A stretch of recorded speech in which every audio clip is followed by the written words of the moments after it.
Hello mga kabady, for this video, dito muna tayo sa ating computer. May gagawin muna tayo.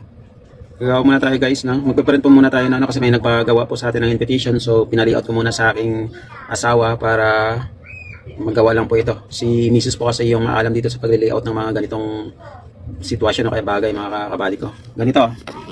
Ayan. So ginawa lang po natin dito mga kabady. Sinet up lang po natin ng ganyan na apatan para ready to print na po siya mga kabady ko.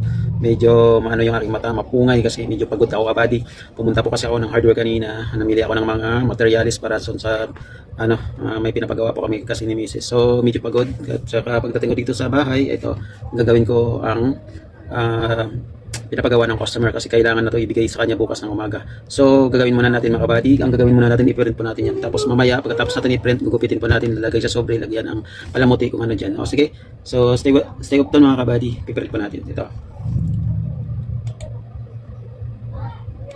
So bali 15 pesos lahat ito mga kabady ko. Pagkatsaga ang puhunan ko sa buhayan ang sandata ko kahit mahirap. So ayan mga kabady, napiprint na po siya. Ginamit pala natin ito mga kabady, makapal na photo paper. So photo paper ang gagamitin po natin yan para maganda po siya at medyo makapal.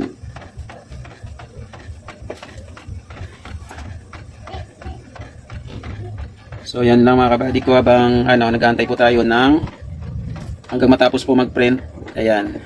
Pagkatapos naman natin gawin ito maya kabady, nag-aantay naman po yung ating restock doon. Ayan, nakatambay. Hindi ko pa yan natapos. Sisimulan po natin ulit mamaya. So, hindi ko alam kung hanggang anong oras po yung ating itatagal. Kasi medyo pakiramdam ko na pagod na talaga mga kabady. So, kailangan din natin ng pahinga, medyo na talaga yung aking haggard na talaga mga kabady. So, ayan na mga kabady. Lumalabas na po siya. Ayan. Lapit natin. Ayan mga kabady. So, maganda siyang tingnan. Maganda yan mamaya. Ano talaga pag photo paper ang gagamitin natin. Para naman na masiyahan si customer, no? Meron naman ako dyan manipis na ginagamit mga kabady. Maganda rin. Photo paper din siya pero medyo manipis na nga siya. So, mas maganda na lang mas makapal, no?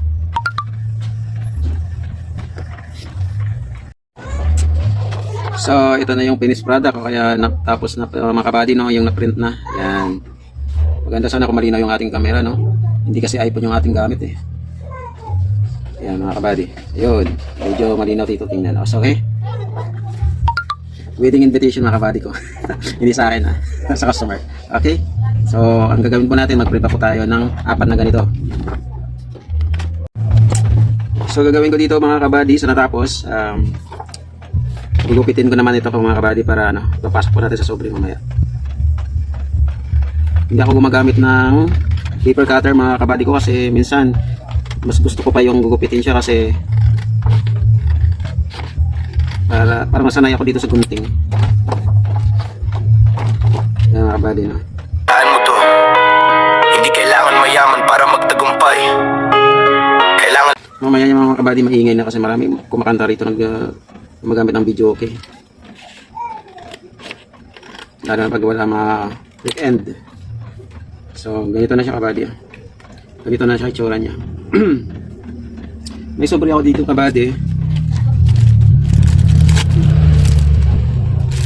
Dito natin siya ilalagay. Ayan. Dito natin siya ilalagay mga kabady.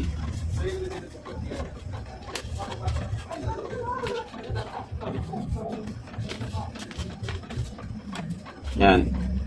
Ito siya kabady, no? Ayan. Tapos may lalagay lang po tayo ditong pang clip mamaya, no? Inaantay pa natin to. Inaantay pa natin kasi pinapalihan ko pa doon kay Mrs. yung pang clip dito.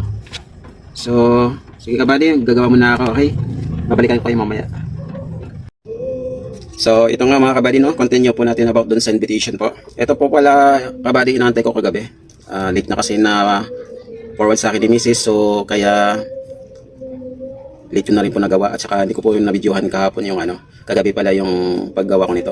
Actually mga kabady, nakuha na po yun ng customer kasi kagabi habang ginagawa ko nakalimutan po siya yung video. So yan ako na lang po, ulitin ko po. So itong kabady, ang gagawin ko po rito, gugupitin ko po yan kasi yan tapos ididikit po natin doon sa front ng sobre na paglalagyan po ng invitation.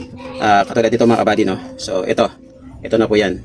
So itong magiging front niya. So ang invitation na sa loob.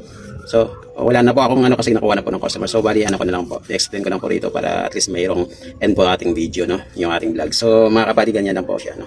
Ating invitation pag finished product po. Ito yan po.